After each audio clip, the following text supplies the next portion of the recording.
Rock and roll remembers its singers best. The faces on the posters, the voices that define a decade. Tonight, the 10 greatest frontmen in rock history, ranked by the songs that made them immortal, and the true stories behind those songs most fans have never actually heard. Let's start the countdown. Number 10. Roger Daltrey, The Who. Roger Daltrey didn't write My Generation. Pete Townshend did, reportedly scribbling the lyrics on a train from London to Southampton on his 20th birthday, trying to put into words what it felt like to be young, broke, and invisible to a society that had already decided he didn't matter. But it was Daltrey's voice that turned Townshend's words into a weapon, and the way he delivered them is one of the strangest true stories in rock history. Daltrey had a real, lifelong stutter, something he'd struggled with since childhood and had spent years learning to control. Nobody planned to put it on the record. Then their manager, Kit Lambert, heard something in Daltrey's early takes and stopped the session. He told Daltrey to stutter, deliberately, to sound, in Lambert's words, like a strung-out British mod kid on amphetamines. Daltrey, stunned, reportedly shot back that he didn't need to fake it. He actually had one. That accidental, deeply personal vulnerability became one of the most electrifying vocal performances of the 60s. So provocative the BBC refused to play it at first, worried it would offend listeners who stuttered. It became a global anthem instead. And Roger Daltrey, the kid who'd spent years hiding a stutter, became one of rock's most fearless voices because of it. Number 9. Steven Tyler, Aerosmith. Before Aerosmith existed, before Steven Tyler had a band, a record deal, or a single fan, he had a piano. His family ran a small resort in Sunapee, New Hampshire, and as a teenager, 17 or 18 years old, Tyler used to sit at the upright Steinway in the lodge and play. You know what I'm talking about? He'd grown up lying underneath that same instrument as a toddler, listening to his classically trained father work through Bach and Chopin, absorbing chord structures most rock kids never touch. One afternoon, restless, he shifted out of the key he'd been noodling in and stumbled onto the haunting minor key progression that would eventually become Dream On. He didn't know it was a song yet. He just knew it felt like something. It sat unfinished for roughly 4 years, carried around in fragments, before Aerosmith existed as a band at all. When they finally formed and started rehearsing for their debut album, Tyler brought the old piano piece to Joe Perry and the rest, building out the arrangement, piece by piece, until it became the emotional centerpiece of their first record. It barely charted in 1973. It took a re-released live version, 3 years later, to turn it into the anthem it is today. A song about chasing a dream against the odds, written by a teenager who had no idea yet whether his own dream would ever come true. Number 8. Ozzy Osbourne, Black Sabbath. Here's the part almost nobody believes the first time they hear it. Paranoid, the song that basically invented heavy metal's signature sound, was never supposed to exist. Black Sabbath had already recorded their second album and realized, at the last minute, that they were a few minutes short of a full record. The producer told them to go write something fast, 3 minutes. Filler. Guitarist Tony Iommi came up with that now legendary galloping riff on the spot. Bassist Geezer Butler scribbled the lyrics in what multiple band members describe as somewhere between 5 and 25 minutes. And Ozzy Osbourne, by his bandmates' own account, was reading the words for the very first time as he sang them into the microphone. The whole song, start to finish, came together in around 20 minutes. It became Black Sabbath's first song ever to chart in both the UK and the US, bigger than anything they deliberately planned or labored over. Ozzy reportedly turned to the band right after recording his vocal and asked what the word paranoid even meant. Tony Iommi later admitted neither of them really knew. It didn't matter. A song built entirely by accident, by 4 guys racing a studio clock, became one of the most influential 3 minutes in the history of hard rock. And the song Ozzy Osbourne would still be closing shows with, 5 decades later, until his final performance in 2025. If you just learned something you never knew before, there is a whole lot more where that came from. Hit subscribe to The Rock Lens. Every single week, we go deeper into the real stories, secrets, and hidden history behind the music you have loved your whole life. The button is right there. One click. We will see you in the next one. Number 7. Axl Rose, Guns N' Roses. Sail away. Slash has spent years trying to correct the myth around this one. The story everyone tells is that he wrote that instantly recognizable opening riff as a warm-up exercise. Barely serious, almost a joke. Slash says that's simply not true. Sister, 'cause I'll always be in love with you. He was messing around at the band's shared house in Los Angeles in 1986, building a real riff note by note, when rhythm guitarist Izzy Stradlin started laying chords underneath it. Bassist Duff McKagan and drummer Steven Adler joined in. What I mean, and that's why I got to live without him. It became a full arrangement before Axl Rose ever heard a word of it. Axl was upstairs. He'd recently been working on a poem for his girlfriend at the time, Erin Everly, daughter of Everly Brothers legend Don Everly, and it was a rare departure for him. Tender, unguarded, nothing like the swagger that usually defined his writing. When he heard what the band was building downstairs, that poem came rushing back into his head, and he wrote out the lyrics within a single day. I'm in love with a girl. I'm talking about I'm in love with a... The band even hit a wall trying to figure out how to end the song. Until, during a session with producer Spencer Proffer, Axl started ad-libbing the words, "Where do we go now?" as a placeholder question about the arrangement itself. Proffer told him to keep it. That improvised, half-panicked question became one of the most famous outros in rock history, and the song became Guns N' Roses' only #1 single in America. Reminds me of childhood memories. Number 6. Bono, U2. Bono was 11 years old on January 30th, 1972, the day British paratroopers opened fire on unarmed civil rights marchers in Derry, Northern Ireland, killing 13 people outright, with a 14th dying months later from his wounds.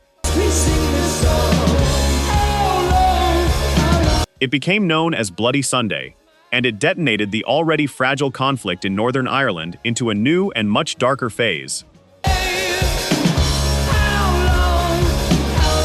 Bono has said that day left a permanent mark on him as a child growing up in Dublin, and more than a decade later, it became the seed of one of U2's most confrontational songs. What most people don't know is that Bono originally started writing the lyrics as a direct condemnation of the IRA, a much more one-sided political piece than what fans hear today. He deliberately pulled it back, reworking the words into a nonpartisan cry against the entire cycle of violence rather than taking a side in it. Which is why, to this day, Bono introduces the song in concert by insisting, "This is not a rebel song." Drummer Larry Mullen Jr. recorded his militaristic drum pattern in the stairwell of their Dublin studio to get a hard, echoing sound. The record label pushed back on the title, worried the word bloody wouldn't fly on the radio. U2 refused to change it, and turned an 11-year-old's memory of a massacre into one of the defining protest anthems of the 1980s. Number 5. Kurt Cobain, Nirvana. This one starts with graffiti, not songwriting. Around 1990, Kurt Cobain spent a night drinking with his friend Kathleen Hanna, frontwoman of the feminist punk band Bikini Kill. The two of them, fueled by whiskey, went out and spray-painted political slogans on the wall of a fake pregnancy center they believed was misleading young women. Buzzed and reckless, they ended up back at Kurt's apartment, where Hannah grabbed a marker and scrawled graffiti across his bedroom wall, including one line that meant nothing to Kurt at the time: "Kurt smells like Teen Spirit." Hannah meant it as a private joke. Teen Spirit was a deodorant brand, and Kurt's on and off girlfriend at the time, Toby Vale, wore it, so the line was really a jab about him smelling like his girlfriend. Kurt had absolutely no idea Teen Spirit was a deodorant. He thought it was a compliment about his rebellious energy. Months later, he called Hannah out of nowhere and asked if he could turn her graffiti into a lyric. She agreed, half confused about how a line like that could even work in a song. It became the title of the track that didn't just make Nirvana famous. It's widely credited with ending the era of glam metal excess overnight and dragging grunge into the mainstream, practically by accident, off the back of a joke scrawled on an apartment wall. Number 4. Jim Morrison, The Doors. Here's a detail that surprises a lot of casual fans. Jim Morrison didn't actually write Light My Fire. Guitarist Robbie Krieger did, one of his very first songwriting attempts for the band. Built partly off the melody of Hey Joe and inspired lyrically by a Rolling Stones song about desire. Morrison contributed the second verse. Keyboardist Ray Manzarek added that unmistakable Bach-influenced organ intro, and the whole band shared the writing credit.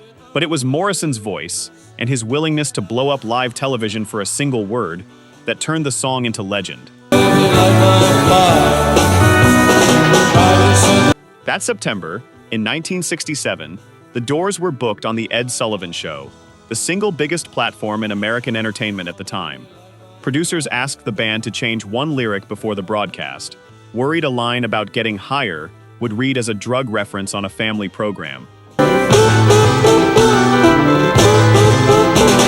The band reportedly agreed backstage. Then Morrison sang the original word anyway, live, in front of millions of viewers. According to drummer John Densmore, Ed Sullivan himself stormed up afterward and told them they'd never do the show again. Come on, baby, light my fire. Morrison's calm response, as the band remembers it, they didn't care. They'd already done the Ed Sullivan Show. The Doors never appeared on American network television again. Light My Fire hit number 1 anyway. China, we can only lose. Number 3. Robert Plant, Led Zeppelin. For decades, Led Zeppelin's own mythology said, Stairway to Heaven was born at a remote, electricity-free cottage in the Welsh mountains called Bron Yw'r, where Robert Plant and Jimmy Page retreated after a grueling American tour. It's a beautiful story, and it turns out, according to sworn courtroom testimony from both men decades later, it isn't quite accurate. When she gets there, Page had actually been building the music alone for months, collecting riffs and fragments on cassette tape, with the opening guitar figure coming together during that Welsh trip. But the lyrics didn't arrive until later, at a different, much less romantic location, a country house called Headley Grange, sitting beside an ordinary evening fire. Plant has described that lyric writing session almost like something happening to him, rather than something he was doing. He said he was in a strange mood, holding a pencil, when, without fully meaning to, his hand started writing out the now famous opening image about a woman convinced that everything she wants can simply be bought. He said he sat back and stared at what he'd written, startled by it. From there, he said, the rest of the words came pouring out almost automatically. That single moment of half-conscious writing became the most played song in the history of FM radio, and the subject of a headline-making plagiarism trial 45 years later, when Plant and Page had to walk a Los Angeles courtroom through the exact story you just heard. Number 2, Mick Jagger, The Rolling Stones. Mick Jagger wrote this one almost entirely on his own, unusual for a Jagger-Richards credit, and the real inspiration wasn't some dark personal obsession with evil, it was a book. I was around when Jesus Christ had his girlfriend at the time, Marianne Faithfull, gave him a copy of The Master and Margarita, a satirical Russian novel by Mikhail Bulgakov, written in secret during the darkest years of Stalin's Soviet Union, and not published until decades after the author's death. Make them show the pilot. In the book, the devil arrives in Moscow as a suave, cultured stranger who politely introduces himself before chaos unfolds around him.